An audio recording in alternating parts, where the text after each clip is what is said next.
ગ્રામ પંચાયતોની ચૂંટણી માટે પણ બ્યુગલ વાગી ચૂક્યું છે। ત્યારે પાલનપુરના ગઠામણ ગામમાં છેલ્લા 75 વર્ષથી ચૂંટણી જ નથી યોજાઈ।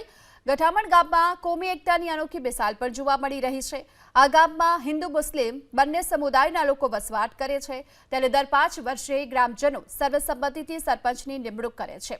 એક ટર્મમાં હિન્દુ સમુદાયમાંથી સરપંચની સર્વસંમતિથી વરણી થાય છે, જ્યારે બીજા ટર્મમાં મુસ્લિમ સમુદાયના સરપંચની નિમણૂક કરવામાં આવે છે।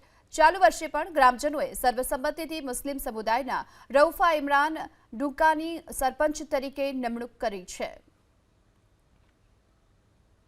75 વર્ષથી જ્યારથી પંચાયત રાજ આવ્યું ત્યારથી આજ સુધી ક્યારેય ચૂંટણી નથી થઈ। હિન્દુમાં 500 ગામ છે, 500 ઘર છે, ઠાકોર સમાજ, પ્રજાપતિ સમાજ અને દરેક કોમના થઈને 500 હિન્દુઓના છે। તો અમારા ભાઈચારાથી બધા બેસી અને 5 હિન્દુના સભ્યો અને 5 મુસલમાન સભ્યો એ રીતે સરપંચનો વારો એમનો હોય તો આ બાજુ ડેપોટી હોય હિન્દુનો અને હિન્દુનો સરપંચ હોય તો મુસલમાન ડેપોટી। આ રીતે ભાઈચારાથી અમે વર્ષોથી જે પરંપરા જે ગઈડીઓની ચાલી આવી છે એ રીતે અમે બધા ભેગા મળી અને એની રચના કરીએ છીએ અને ગામને સુકાન સંભાળ આપીએ છીએ।